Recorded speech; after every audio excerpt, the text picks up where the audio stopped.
Please subscribe and don't forget to press the bell icon to get notified whenever we upload a new video. You're watching Taking Stock, and it's a really bad week that we're taking stock of. Bad week for the bulls, of course. Basant, before we thank you, if you were to buy, if you were a compulsive buyer, what would you buy in this market?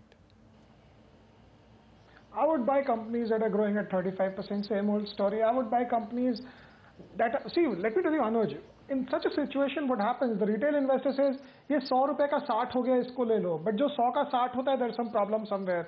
जो 100 का 90 होके रुका रहता है, you have to focus on that. So that's a technical perspective. But let me tell you, stocks fall for a reason and they go up for a reason. So I'll buy strength, I'll buy companies that are growing, and I'll buy companies where I can sleep well at home. So these are the three things. Okay, Basant, thanks a lot. Have a good weekend. Ashwini, before we thank you, from index point of view, is it still a sort of short on rally kind of market, or is this buy on dips market? It's still short on rally. The day I see a rally which from the lows, goes up 100, 120 points in a matter of an hour, that is the day you would buy into the market thinking that the worst is over. For the moment, there is no sign that, in fact, actually we had gone to 600 advances to 900 declines. By the closing, it came back to 400 advances to 1200 declines. So the market needs a lot of recovery, before it reverses. So for Monday, you again try to sell the rallies. Okay, Ashwini, thanks a lot and have a good weekend. Well, good time to invite one of India's largest fund managers, in fact, probably the largest. S. Naren, CIO of ICICI Prudential AMC, is with us now. Naren, always good to have you on the show. What happened this week, and do you get a sense that you've always maintained that balanced fund is the way to go in markets like these, and those words were really resonating in my mind this week. Your thoughts on from here, whether you would be willing to put some more money into equity now after the correction?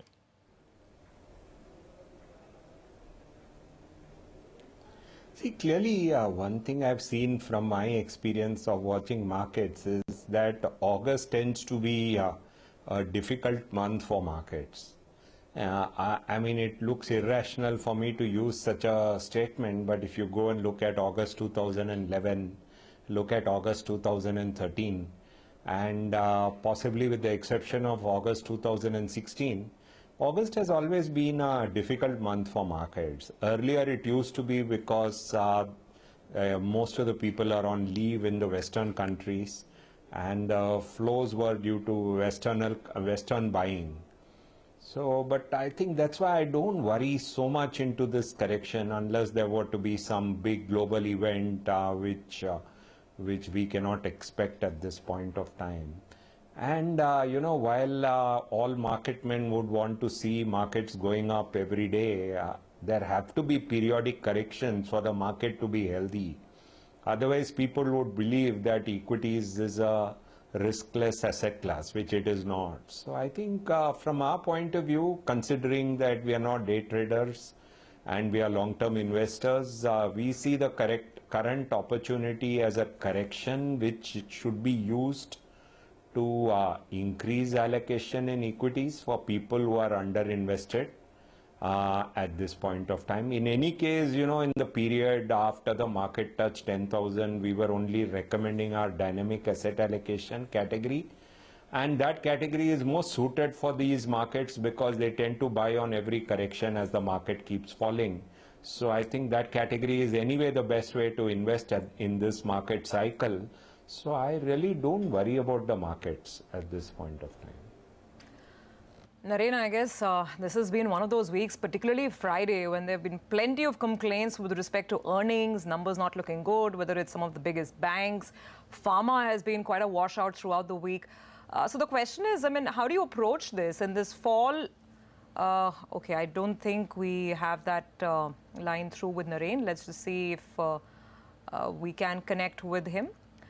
Well, I guess we'll just get back to Naren in a bit. Okay, Naren, the question that I was trying to ask you is that this whole sort of disappointment with earnings that continues to play out. Now, when you're looking at pharma as a sector and the numbers continue to look quite horrendous, would you follow the contra approach and still look for picks here? whether it's some of the PSU banks like State Bank of India, where it's quite evident that the whole cleanup isn't complete? Yeah. See, I think clearly any bad debt cycle takes time to play out, and our view has always been that corporate banks are very good investments, but they have to be invested gradually. And it would be difficult for us to believe that in one quarter all the problems will get resolved in a bad debt NPL cycle.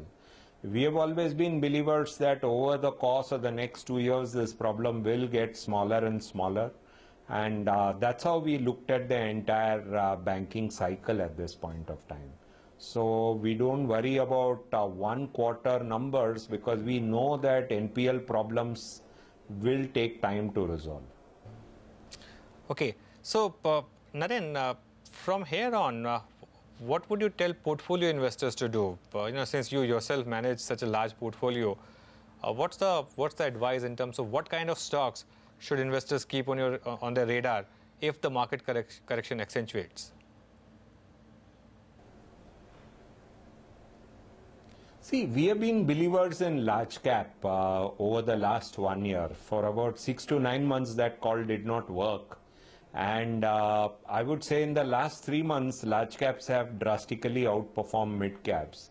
So our view to any investor has been increase your allocation to large caps and do not increase your allocation to mid and small caps. That has been our common view for a long period of time, and that view we would continue to have.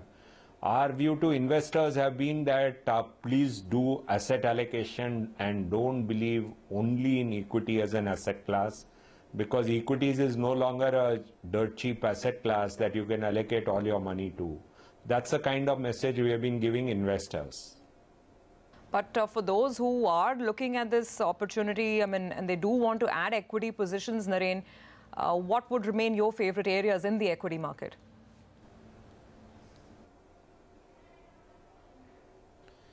See, clearly I would say that, one should, one can invest in a broad range of large cap sectors. If you look at it, whether it is banks, whether it is sectors like if metals kind of sector also corrects significantly. If you look at, there are stocks in the oil and gas space which have actually turned pretty cheap. We have been very positive on power, and power as a space has yet to work out at this point of time in our opinion. We think that over the next 2 to 3 years, power demand has to go up. So I would say there is a broad range of sectors in the large cap space where we think there is scope on over a period of time. We have been believers anyway that the earnings cycle is yet to peak, and we have been believers that the earnings cycle will take a few years to play out. People have a big worry that why is earnings not coming, but earnings is not something which comes overnight. If you look at a sector like metals, no one would have believed in 2015 that this kind of earnings could come in 2017 June quarter. But the earnings in the 2017 June quarter in metals was outstanding. So like that, we are believers that earnings will come over the next 2 years. At this point of time, based on earnings, market is costly.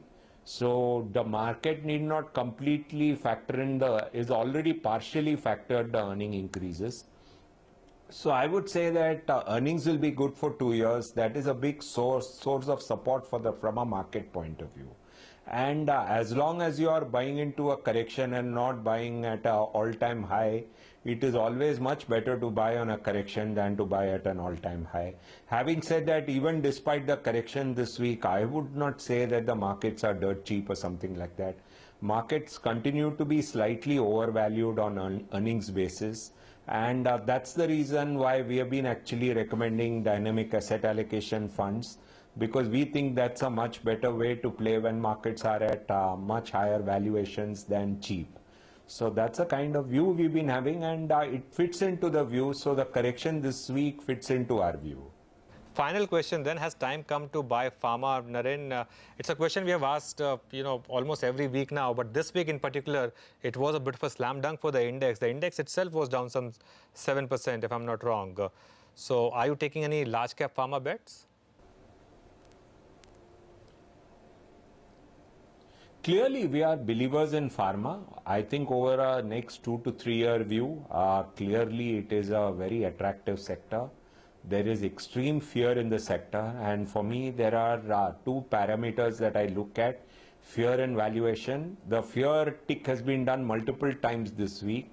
So I would say from a fear point of view, the sector requires investment at this point of time. On a valuation basis, the sector is not dirt cheap. So that's why I would say you should buy every week over the course of the next 1 year. I think that would be the best way to actually invest in pharma at this point. The higher provisioning. So I think the management committee is expected to throw some light on all these three factors. Okay, I think you want to say something about gross NPAs plus restructured assets? No, actually, Lata, I'll give you a breakup of the slippages. Now, as we see, slippages have increased to 5,200 crore versus 4,077 crore. A granular detail in terms of how these slippages have panned out. Last quarter, the slippages from the restructured book or the already known pain book was at 2,285 crore. So more than half of the slippages came in from restructured accounts which were known that they will have a default. But this quarter, the slippages from restructured book is at 886 crores. So on this 5,200, when you subtract 886 crores, it is actually at 4,314 crore. Now this, when you compare to the previous quarter, that is the gross slippage minus slippage from restructured book, is at 1,792 crores. So if we look at what is the surprising factor in the slippages, yes, it is incrementally on the higher side at 4,314 crore versus 1,792 crore, the non-restructured slippages. Okay, well, short point therefore, Mayuresh, how will you rate the stock going forward? The positive is that if you look at their loan breakup, the amount of A-graded securities has distinctly increased over the last 1 year. That was one positive you could glean. That was a hope that perhaps fresh slippages will start declining. But going by the current quarter's performance, the street would be not willing to give that benefit of doubt. They would be expecting that perhaps the worst is not over. Mayuresh, what are you going with in terms of a price and a rating? So the rating that is still hold at this point of time, and you're right, I think the balance sheet recalibration, which is again the focal point for the bank, with focus on the granular retail side, I think that will continue. But I think the street would like to look at numbers, and numbers improving on a quarter-on-quarter basis consistently. So again, a hold rating at this point of time, but I think hear the management commentary and then we'll probably... That's a fair point. We will have to hear the management commentary. Thank you very much for joining us, Mayuresh Joshi, with those details. Back to you, Arib.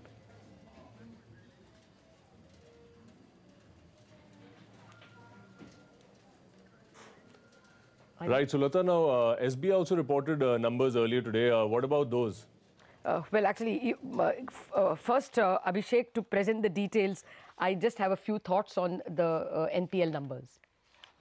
Comparable numbers on slippages are not known, but what they have shown in the presentation is that the additional to gross NPA in the current quarter, or what we call as slippages, is at an elevated level of 30,000 crores. Now that's substantially on the higher side. Street was working anywhere between 15 to 17,000 crore, with standalone parent bank at 10 to 11,000 crore and about 5 to 6,000 crore coming in from the subsidiaries.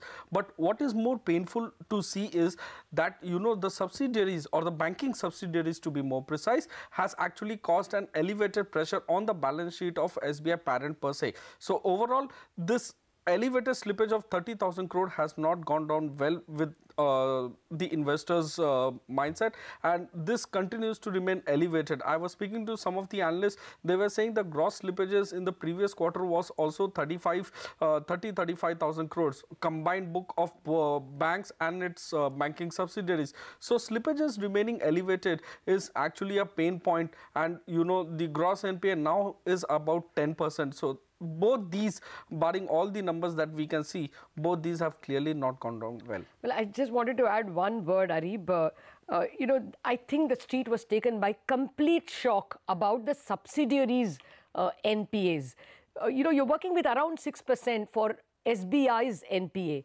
But now when we got the combined balance sheet, what we found was that in March 2017, when the balance sheets got combined, the subsidiaries bought with them 20% of their books as NPAs.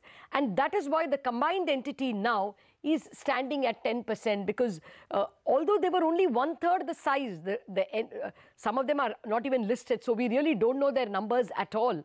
The combined subsidiaries are only 1/3 the size of the parent SBI. But because their gross NPLs were 20% of their total, when the two combined, the combined entities' gross NPLs are as high as 10%.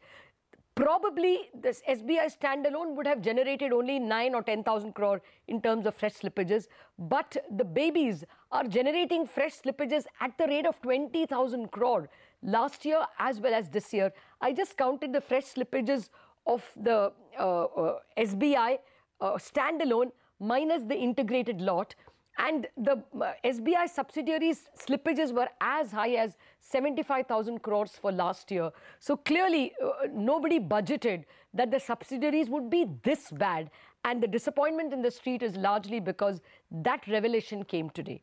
Back to you, Arib. Right, Lata. Thanks so much for joining us with all the details from there. Thanks, Abhishek, as well. On that note, we'll take a quick break on Reporter's Diary, but coming up on the other side. The balance of risk has shifted to the downside. The midterm economic review sounds some warning bells on growth and the fiscal picture. We'll bring you all the details on the other side.